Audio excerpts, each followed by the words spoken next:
자, 오늘 우리가 읽은 성경 말씀은 우리가 이미 잘 알고 있는 말씀입니다. 여호와여, 내가 주께 대한 소문을 듣고 놀랐나이다. 여호와여, 주는 주의 일을 이 수년 내에 부응하게 하옵소서.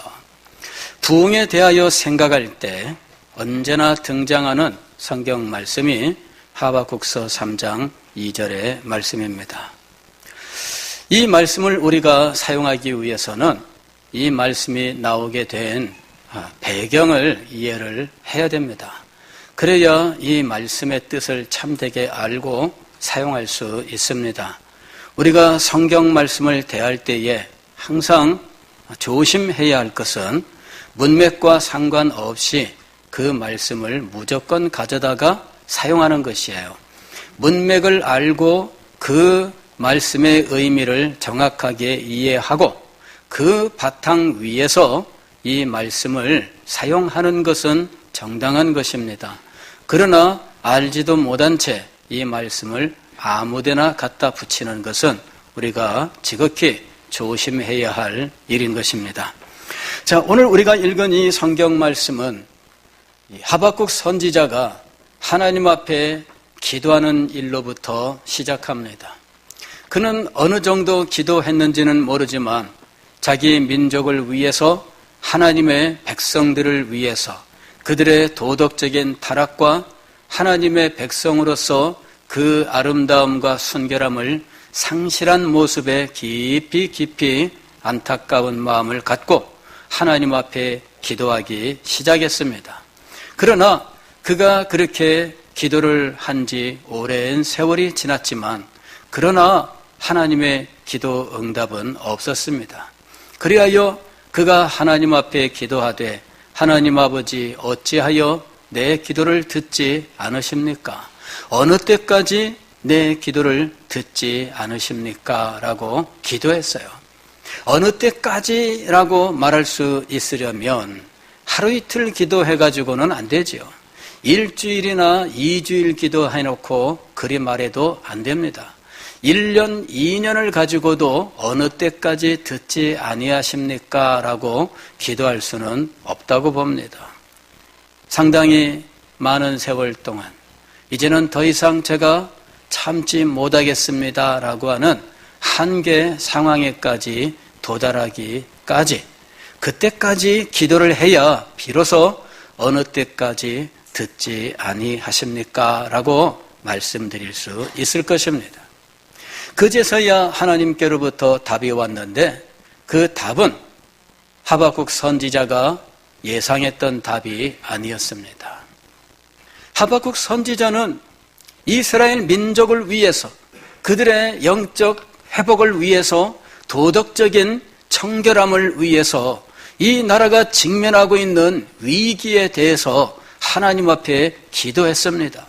그러나 그가 기대한 것은 위대한 선지자를 보낸다든지 뭔가 하늘에서 불이 내린다든지 엄청난 역사가 일어나서 이 백성들이 하나님께로 돌이키게 되는 것이죠.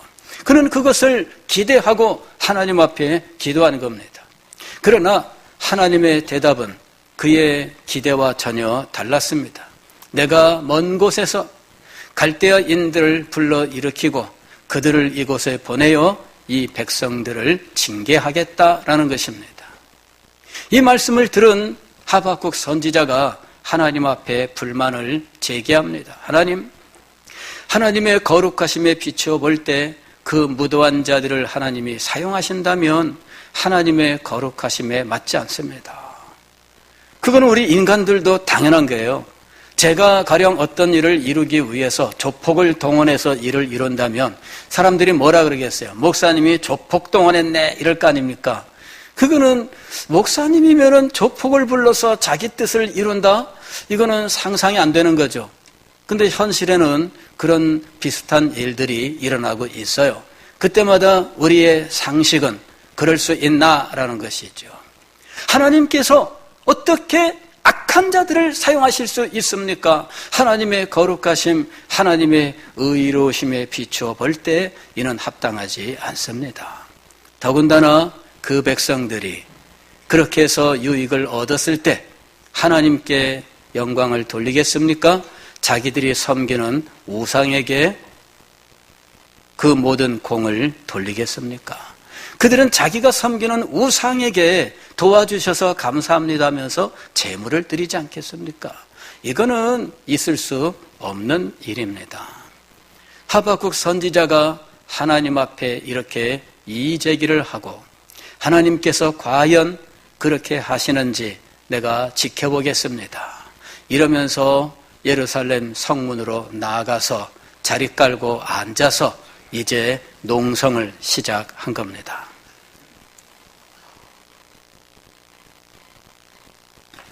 하나님께로부터 답이 왔는데 절대 취소 못한다. 난 절대 취소 못한다. 그리고 반드시 이루어질 것이다. 선포해라. 반드시 갈대아인들을 사용해서 이 백성들을 징계하겠다. 그러면서 하나님께서 한마디 덧붙이시는데 그 과정에서 의인은 믿음으로 말미암아 살리라. 할렐루야. 예. 그렇게 힘들고 어려운 중에도 의인은 그 믿음으로 말미암아 살리라. 후에 로마서를 기록한 사도 바울은 이 의인은 믿음으로 말미암아 살리라라는 이 말씀을 로마서 1장에서 복음에 대하여 설명하는 중에 이 말씀을 인용하고 있습니다. 오직 의인은 믿음으로 말미암아 살리라. 이 세상에 난관이 있고 힘들고 어려운 일들이 있습니다. 하나님의 섭리가 이 땅을 휩쓸고 지나갈 때 우리의 삶에 고통과 어려움이 있습니다. 그러나 그 와중에도 의인은 믿음으로 말미암아 살리라. 아예 그런 재난과 난관이 없다는 말이 아니에요. 이 말씀을 우리가 오해하면 안 됩니다. 우리가 이 세상을 살면서 이 세상에 휘몰아치는 자연재해, 우리만 비껴가는 거 아닙니다. 우리에게도 당연히 찾아와요. 우리에게도 이 세상에 가령 경제에 어떤 공황이 찾아온다고 하면 경제적인 힘들고 어려운 일들이 우리의 삶에도 오기 마련이에요. 현재 우리나라의 경제가 여러 가지로 힘들고 어렵다. 우리들도 그 속에서 함께 어려운 건 사실입니다. 그러나 그런 과정에서 의인들은 믿음을 가지고 살 것이고 하나님께서는 모든 것이 합력하여 선을 이루도록 인도하실 것입니다. 오직 의인은 믿음으로 살아야 하며 오직 의인은 믿음으로 살게 될 것입니다. 하나님께서 더 나아가 갈대아인들에 대한 하나님의 뜻을 말씀하십니다. 그들의 탐욕을 인하여, 그들의 무도함을 인하여, 그들의 우상 숭배를 인하여, 그들의 이 과도함을 인하여 하나님께서 그들을 반드시 심판하실 것이다 하는 것입니다. 하나님이 사용하신다고 하는 것은 그들을 사랑하여 사용하시는 것이 아닙니다. 그들이 하나님 앞에 쓰임받는다 할지라도 하나님을 사랑함으로 기쁨으로 쓰임받는 것이 아닙니다. 그들은 자기의 욕심대로 행할 뿐이에요. 하나님께서는 그들의 욕심을 이용할 뿐입니다. 그러나 그들은 그 욕심 때문에 잠시 성공할 수는 있지만 결국은 멸망하게 될 것입니다. 이것이 하나님의 계획입니다. 이것이 하나님께서 이 세상을 다스리시는 하나님의 방법입니다. 그리고 이 모든 일들을 통해서 하나님이 성취하시는 한 가지 일이 있습니다. 이것은 하박국서 2장 14절에 있는 말씀입니다.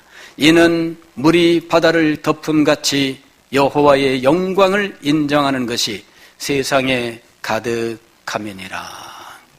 이 모든 일들을 알고 나면 여호와의 영광을 인정할 수밖에 없습니다. 여호와의 영광을 인정하는 것이 세상에 가득하게 되는 것, 이것이 하나님의 역사의 목적입니다. 하나님께서 이스라엘 백성들을 애굽에서 구원하셨을 때 이 구원을 통하여 하나님의 영광이 세계 만민에게 알려지게 되는 것이었습니다. 이스라엘 백성들이 광야 40년을 살았을 때 그들이 굶어 죽지 아니하고 만나와 메뚜라기를 먹으면서 살 수 있었던 것은 하나님의 영광을 나타내는 길이었습니다. 그들이 아벨 아말렉을 물리쳤던 이 일은 하나님의 영광을 나타내는 일이었습니다. 하늘의 별이 달이 머물고 하늘의 해가 멈췄던 것은 하나님의 영광을 나타내는 일이었습니다. 하나님이 행하시는 모든 일에는 목적이 있기 마련입니다.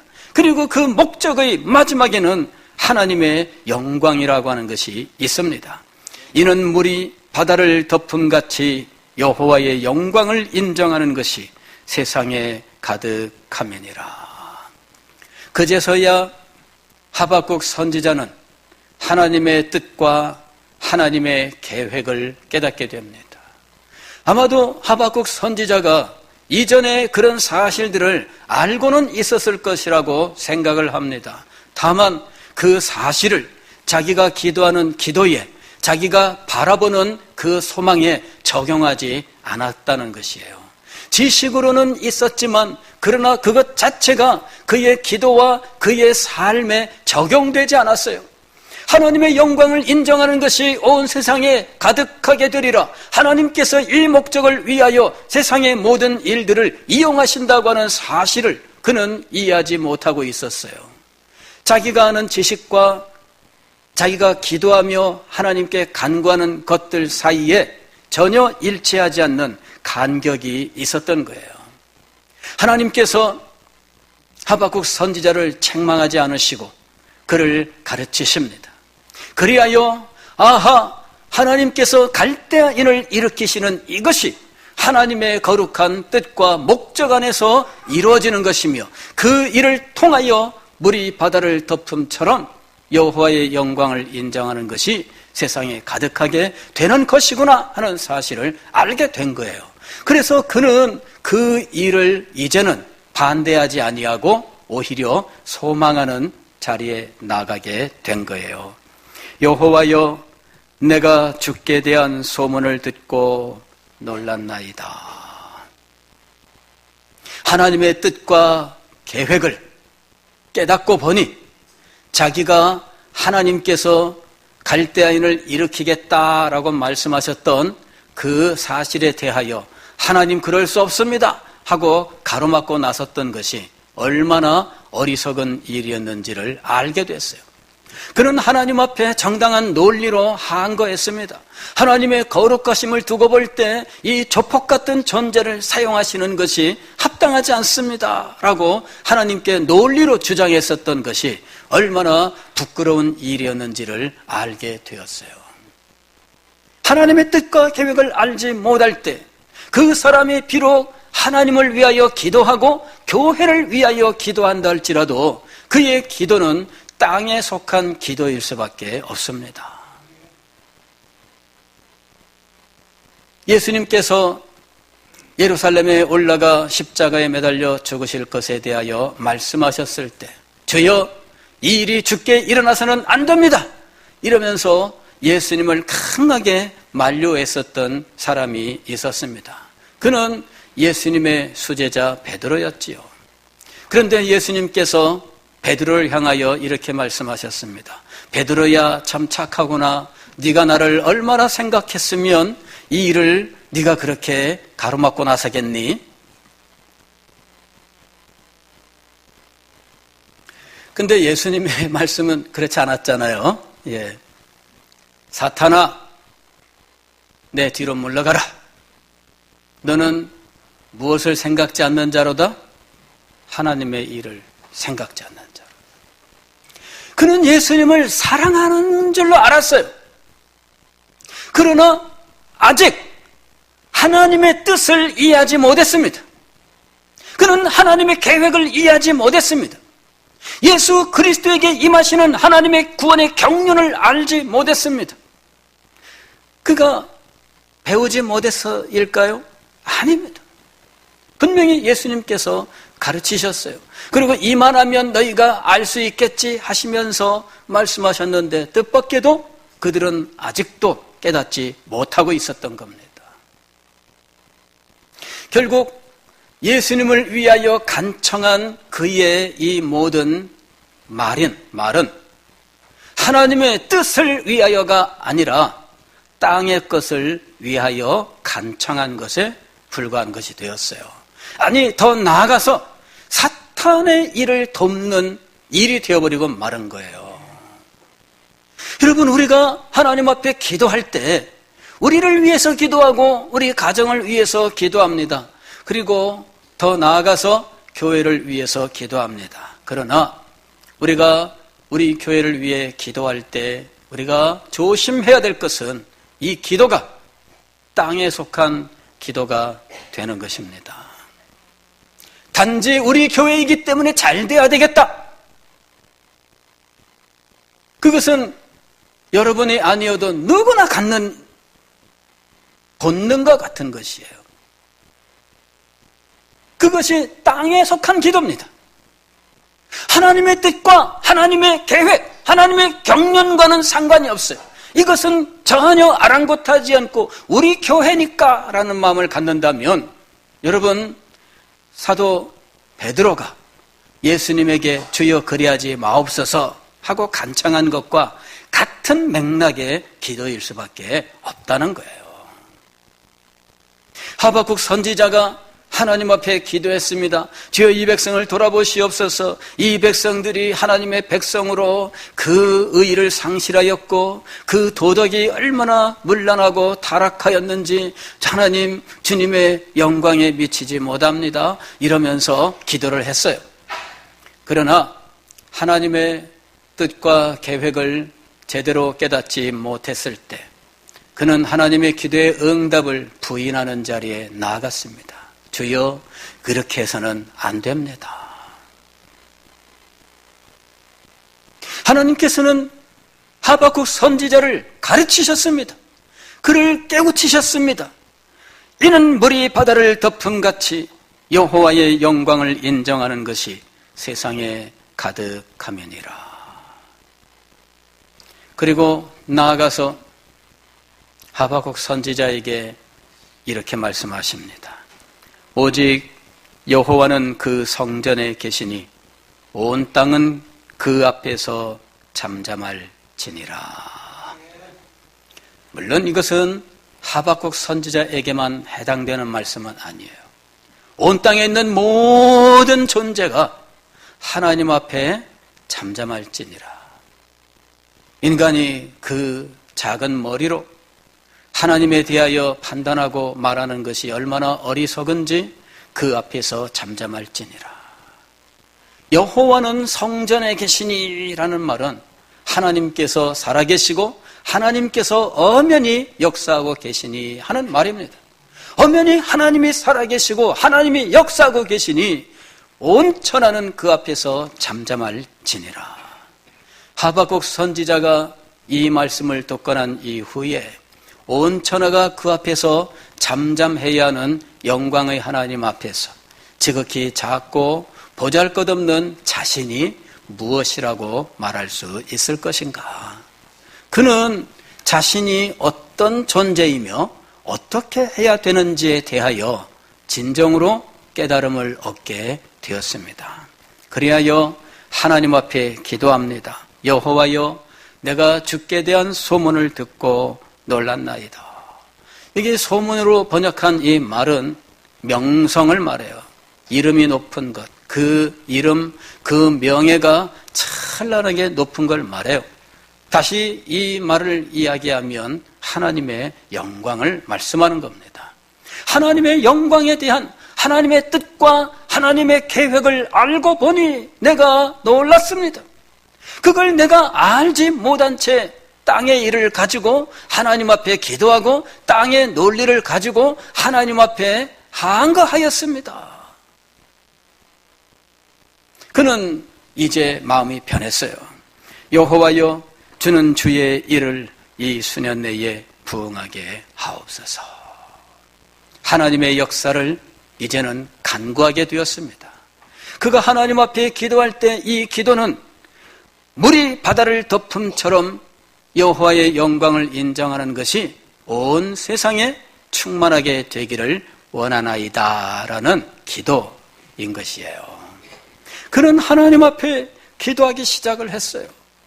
그리고 그 기도 중에 그는 이렇게 이야기합니다. 하나님 아버지, 당신의 뜻이 이루어지고 당신의 계획이 이루어지는 동안 나의 삶에 여러 가지 난관이 찾아오고 내 삶에 빈궁함이 찾아올지라도 굶주려 죽을 만한 상황이 찾아온다 할지라도 무엇이 이루어지기를 원하나이다? 하나님의 뜻이 이루어지기를 원하나이다.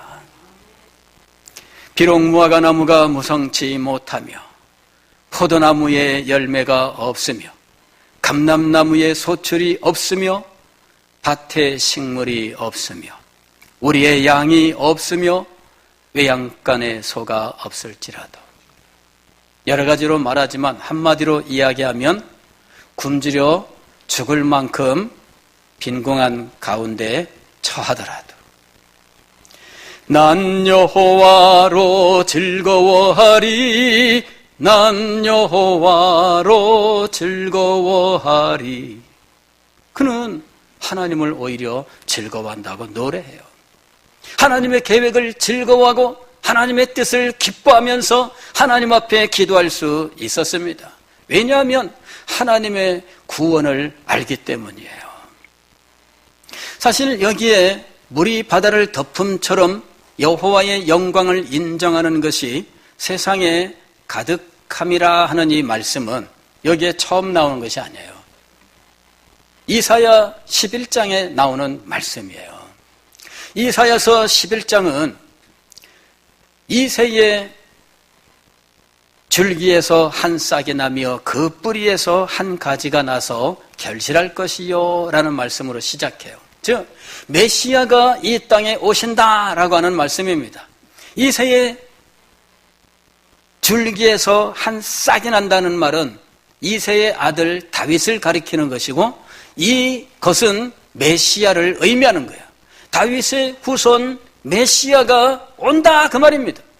그런데 이사야서 11장 2절 말씀을 보면 이 메시아가 오셨을 때 그에게 성령이 임한다 이렇게 말씀하고 있습니다. 즉 메시아의 사역의 비밀은 어디에 있느냐면 성령이에요. 성령. 이사야서 11장 2절 말씀을 보면 그의 위에 여호와의 영 곧 지혜와 총명의 영이요 모략과 재능의 영이요 지식과 여호와를 경외하는 영이 강림하시리니. 예수 그리스도 위에 성령이 강림하시는데 이 성령은 어떤 일을 능력 있게 하시는 분이시냐? 지혜와 총명과 모략과 재능과 지식과 여호와를 경외하는 일에 아주 탁월함을 부여하시는 분이 성령이에요. 그래서 예수 그리스도는 이 통찰 가지고 이 지혜와 지식으로서 이 압도적인 은혜와 능력으로서 사역을 하시는 분입니다. 그가 여호와를 경외함으로 즐거움을 삼을 것이요. 메시아는 여호와를 경외하는 것이 기쁨과 즐거움이 돼요. 예수님께서 세겜성에서 사마리아 땅에서 하신 말씀이 있어요. 너는 너희가 알지 못하는 양식을 가지고 있노라. 제자들이 무슨 양식일까? 누가 뭘 갖다 드렸나? 생각할 때 예수님이 말씀하셔요. 나의 양식은 아버지의 뜻을 행하는 이것이니라. 예수님에게 양식이 되고 예수님에게 기쁨이 되었던 것이 여호와를 경외하는 것이에요. 하나님의 뜻을 행하는 것입니다. 그런데 그에게 성령이 임하여서 그분이 행하시는 모든 일들은 이런 특성을 가지고 있습니다. 그의 눈에 보이는 대로 심판하지 아니하며 그의 귀에 들리는 대로 판단하지 아니하며. 우리는 어떤 형식과 외적으로 드러난 것들에 집중을 해요. 그러나 우리 주님은 이치를 통달하여 원리를 가지고 심판하시는 분이십니다. 이런 능력은 어디서 온 것일까요? 성령의 능력이죠. 공의로 가난한 자를 심판하며 정직으로 세상의 겸손한 자를 판단할 것이며 가난한 자와 겸손한 자에 대하여 이분이 공의와 정직으로 행하신다라고 말씀하셔요. 이 말은 이 가난과 겸손으로 위장한 것들조차도 이분이 다 분별하는 것을 말하는 거예요. 가난과 이 겸손은 하나님을 섬기는 사람이라는 의미를 가져요. 그런데 그것조차도 그의 본질을 드러내시는 거예요. 자, 그분의 사역은 말씀 사역에서 절정을 이룹니다. 그의 입의 막대기로 세상을 치며 그의 입술의 기운으로 악인을 죽일 것이며 공의로 그의 허리띠를 삼으며 성실로 그의 몸의 띠를 삼으리라. 그리고 난 다음에 이분이 이 사역을 통하여 이루게 될 마지막 때에 대한 모습이 6절 이하에 나옵니다. 그때에 이렇게 말씀해요. 이리가 어린 양과 함께 살며 표범이 어린 염소와 함께 누우며 송아지와 어린 사자와 살진 짐승이 함께 있어 어린아이에게 끌리며 계속되고 있습니다. 이것은 뭐냐면은 그저 자연 상태의 회복 이렇게 볼 수도 있겠지만 이 말씀은 어차피 현실에 그대로 이루어지는 것을 말하는 것이 아니라 상징입니다. 그래서 평화를 말하는 거예요. 평화의 나라. 평화의 나라가 이루어지는 거예요. 이리와 어린 양은 함께 있지 못하죠. 그러나 이리 같은 사람과 어린 양과 같은 사람이 함께 살게 되는 평화의 나라를 말하는 거죠. 온전한 하나님의 나라가 이루어집니다. 그리고 그 나라의 특징은 9절 말씀이에요. 9절 말씀. 내 거룩한 산 모든 곳에서 해됨도 없고 상함도 없을 것이니 이는 물이 바다를 덮음같이 여호와를 아는 지식이 세상에 충만할 것임이니라. 이것이 말세의 특징입니다. 말세에 어떤 일이 이루어질 것이냐? 물이 바다를 덮음같이 여호와를 아는 지식이 세상에 충만하게 되는 거예요. 하박국 선지자는 이사야 선지자의 이 예언을 알고 있는 사람입니다. 다만 이것을 하나님의 경륜의 차원에서 이해하고 자기의 삶에 일어나는 일들을 하나님의 경륜으로 해석하여 받아들이는 이 적용의 문제를 아직 하지 못하고 있었던 것이죠. 아는 지식 따로, 삶 따로 있었던 거예요.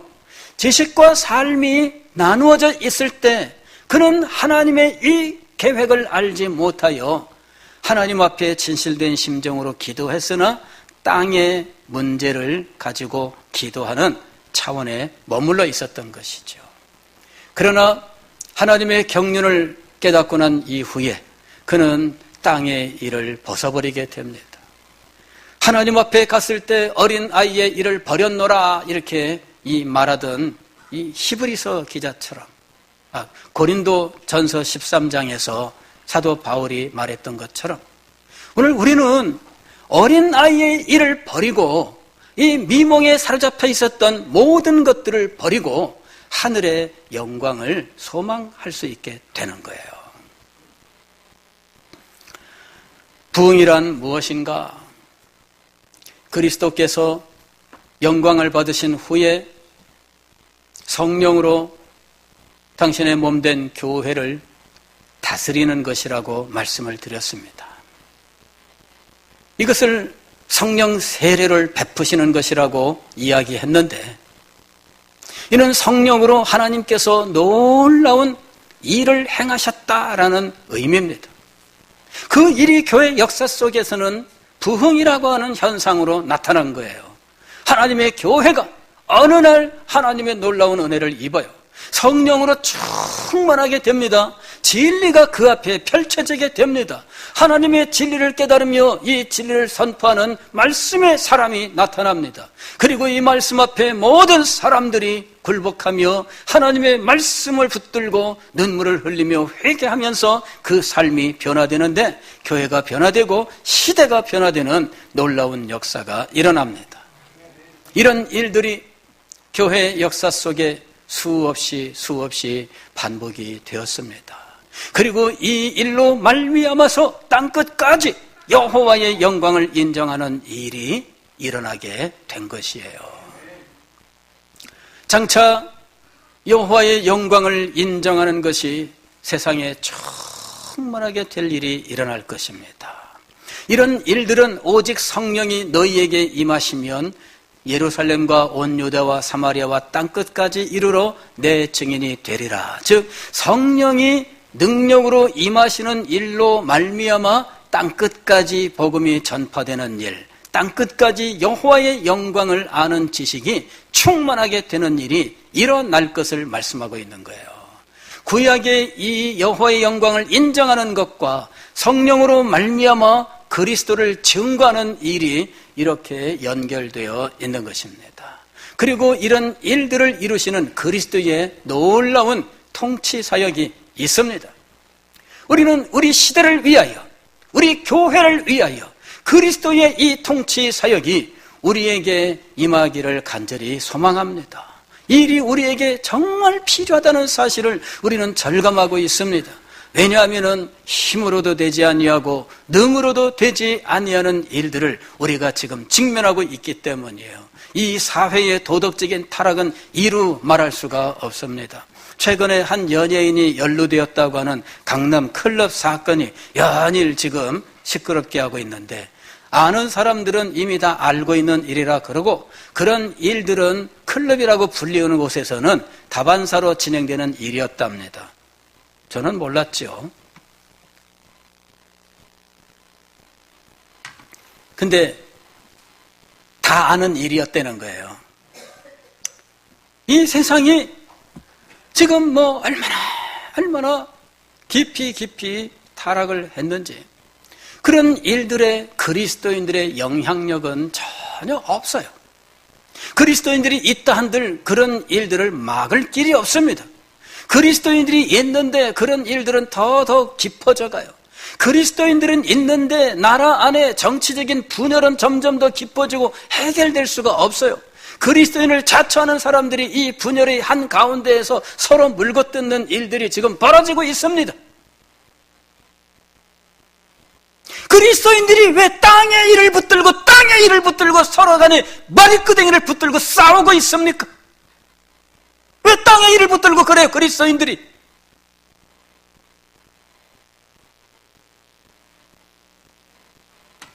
그리스도인들은 땅의 일을 떠나세요.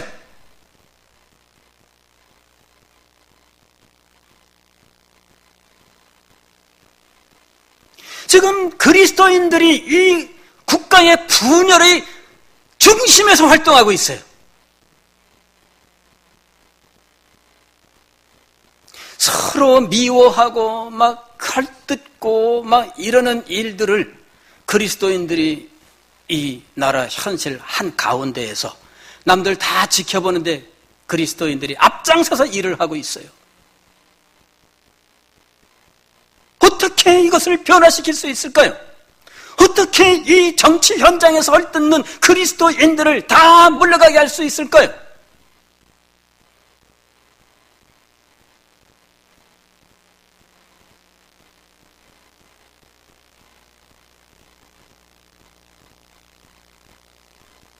하나님의 은혜의 역사 외에는 이것을 가능하게 하지 못해요. 진정으로 부흥이 우리에게 임해야 됩니다. 부흥이 임해야 그리스도인들이 정치에서부터 하나님의 영광으로 모든 관심과 모든 시선과 모든 열망을 다 변경시킬 거예요. 하나님의 영광으로부터 시선을 돌리니까 정치가 보이는 겁니다. 하나님의 정치와 인간의 정치가 있어요. 인간의 정치에 눈을 돌리는 이유는 하나님의 영광에 대한 그들의 시선이 막혔기 때문이에요.